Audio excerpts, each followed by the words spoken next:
Hey guys, Yoda Code 43 here with another tour and drive of one of my personal cars.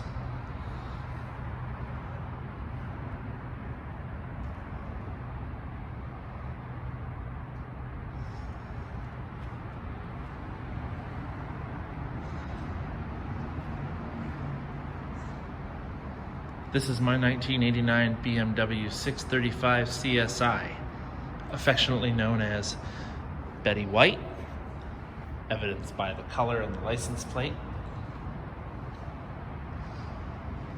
The 635 CSI was BMW's top-of-the-line car in 1989, right before the 8 Series came out for 1990 or 91. But the 6 Series was made from 1976 to 1989. This is the final year of production for them. All of them were equipped with straight sixes through the years. This one has a 3.4 liter, even though it's called a 635. It's a 3.4 liter engine, single overhead cam, 208 horsepower, I think 225 pound-feet of torque. Front engine, rear wheel drive. I believe it should be a 373 rear differential. Somewhere with limited slip, somewhere not. This one does not have it. A quick drive in the rain would tell you that. Really, the only modification I've done to this car is the 18-inch M parallel. I believe they're the Style 37 wheels. Normally fitment for a E39 or E38 5 or 7 Series M Sport package. You can see that they're staggered. There's a smaller lip on the front. I believe they're 17 by 8, and then they're 17 by 9 in the rear with a larger step lip. They have this nice little M badge on them.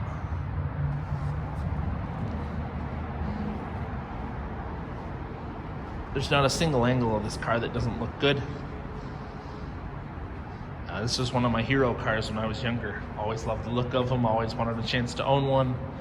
Finally got the chance to in September 2016. So I've owned her just under 4 years at this point. She's been really good to me, apart from a blown head gasket at one point. Summer of 2018, I was coming back from a car show on the other side of the state, and the water pump pulley bolts backed out, which threw the belt for the fan, and she overheated pretty quickly because the water pump stopped turning. I forget what I was talking about for a moment there because I was interrupted by a security officer coming by to check on what I was doing. He was cool, doesn't mind that I come up here to do these. He's actually seen me doing them before with different cars, so soon enough I'm sure we'll know each other on a first name basis. Nice guy. Anyway, yeah, I'll show you around. Just wanted to give you the history first. So the 208 horsepower M30 engine, M30B35 was the engine code for this specifically, was supposed to top out, I believe, 139 or 140 miles an hour. I haven't quite gotten there myself. Not enough space, not enough reason to do so. It has this nice swooping dash layout. You can see that the dash connects into the door pretty fluidly. Two-tone tan and black. Everything except for the dashboard is leather. The seats, the door panels, the headliner, and even the sun visors are all leather. Everything. Even the pods, or the rear shelf over the rear seats, I believe, is also covered in leather. Center console, everything. It's crazy. Lap of luxury in 1989. I think even in 1989, this was a $49,000 car. Translates to like $110,000 in today's money in 2020. Absolutely insane. Which, if you couldn't guess, that makes registration relatively expensive here in Michigan. But it is what it is. This car is a factory-born 5-speed manual. I learned in 1989. In the US, there are 61 of these from new. So it's a pretty exceedingly rare vehicle in its configuration in this year, the final year of production. Pretty good sized sunroof, as you probably saw from the inside. It slides back into the roof or it tilts up. These posts, these are permanent posts here. It's not a pillarless coupe, though it has that appearance. It has frameless doors, which is sweet. And then it has actual rolling down windows in the back. They're all power. The tint on these is probably almost as old as I am. It's probably almost as old as the car. The other cool thing about these is what you see here. This is actually, so it's like a rear center console. That's an ashtray. This is actually a cooler. You can adjust it with the controls on the front of that console right here for fan speed as well, to blow out of those vents. I don't know what good they do for the back passengers, but yeah, it's a cooler meant to fit pop cans. You could actually cool drinks in the rear seats of this car. Completely unnecessary. This is a businessman's coupe. There's no reason anyone will be sitting in the back seat. And I mean, with where I sit, and there's not anyone easily fitting back there with, you know, any sort of legs. But I have sat in the back before. It's actually quite comfy.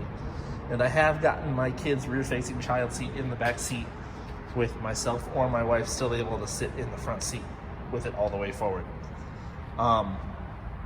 This also has power moving headrests and memory seat for the driver. I can demonstrate the headrest on the passenger side. Pretty wild stuff. Factory radio, and actually I'll show you in the trunk, it has a factory CD player. Onboard computer, which I'll demonstrate later on. 119,800 miles on the nose. Open the hood while I'm at it.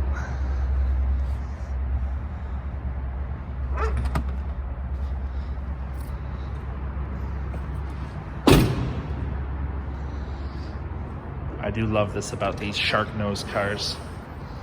Also, this was known as the E24 generation, or body style. So, I love reverse opening hoods. It's a super cool feature. Definitely a great look for the car.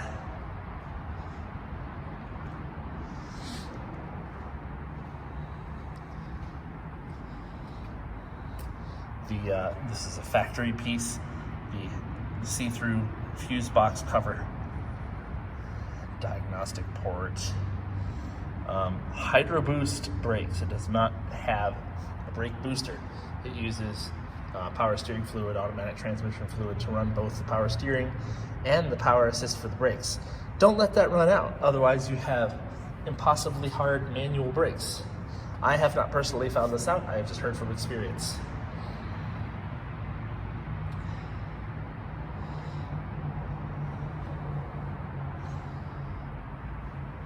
Oh yeah, another thing to add. So these orange boxes on both sides are airbag sensors. This car has a driver's side airbag. I have mine unplugged, however, because the previous owner of this car told me his personal 635, which is an 88, basically the same as this car. His is just black, the yin to my yang, if you understand. The exact opposite. He hit a hard bump in the road and actually had his airbag blow off in his face. So from that point forward, I immediately unplugged mine. I was like, yeah, pretty sure it would be a rough deal for me at a crash of this car anyway, so I'm just gonna not have the airbag go off. Michigan roads are really crappy, for the record.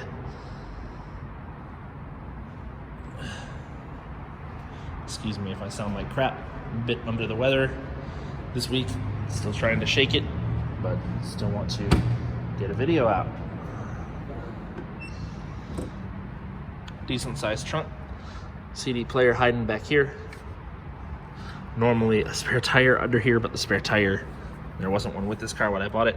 However, what you are seeing there is the hydraulic reservoir and pump for self-leveling suspension in the rear, which these cars had from the factory.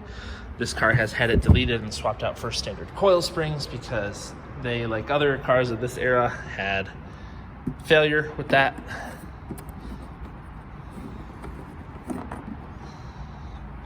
Factory toolkit, not complete, but close enough.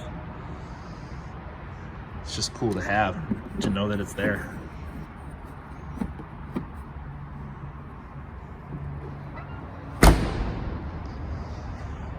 Yeah, I mean, that's the majority of the tour. Now I'll fire it up.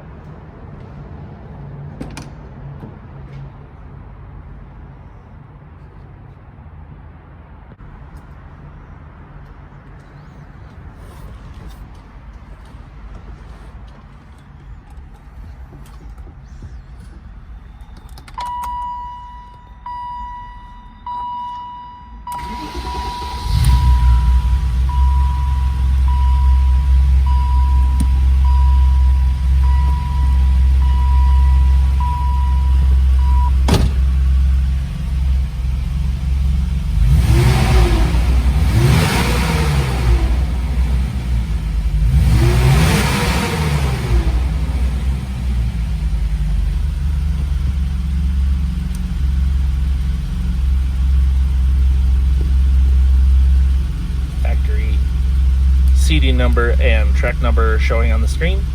Also has a tape player.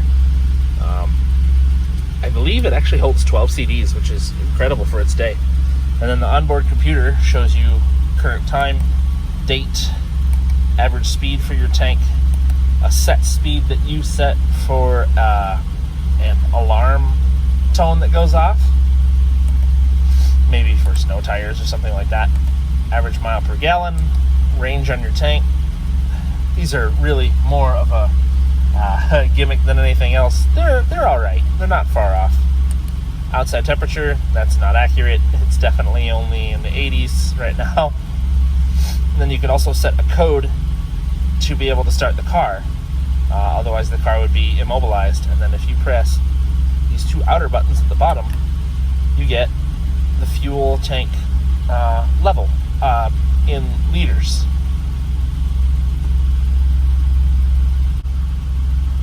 Just thought that was a cool little bit. All your window controls are actually here in the center. Window lock as well.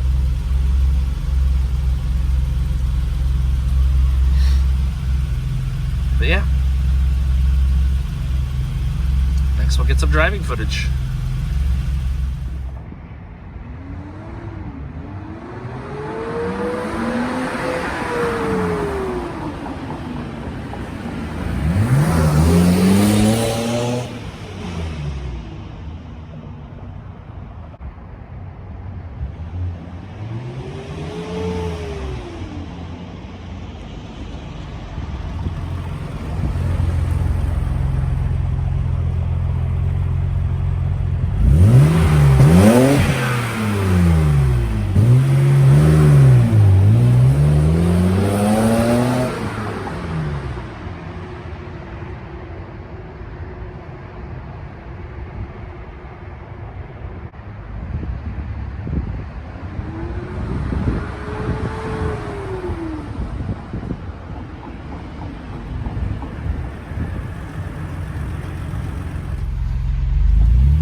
home instead. Like I said before, I've owned this car about 4 years. I've really enjoyed her in the time I've had her. But actually, she's going to be moving on to a new home sometime pretty soon here. I've been talking with a guy in Texas who's really interested to have her. He wants to use her in his wedding. Hopefully I'll get to see some of the photos, because that'll be pretty cool. Actually, I used this car in my engagement photos with my now wife as well. She's meant a lot to me. It's been great to have her and experience her, drive her all around. I put 13,000 miles on in the time that I've owned her, and it's been fantastic. But I have other projects I need to focus on, and she kind of fits the same bill as a couple of other vehicles that I have. So I don't want to own two of the same, or a car that's kind of a jack of all trades, master of none type deal. Absolutely gorgeous car to look at. Fun to drive,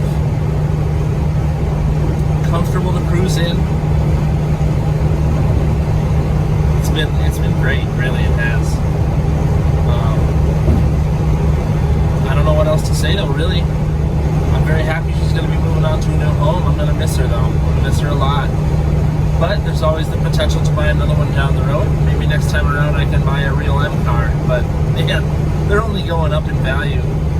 They're absolutely insane.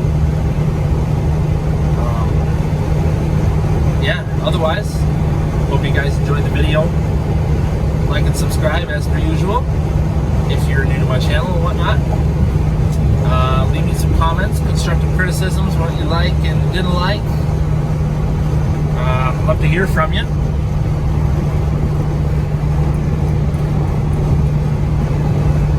Yeah, I think that's all I got for now. So, Yoda Code 43 signing off. See you next time.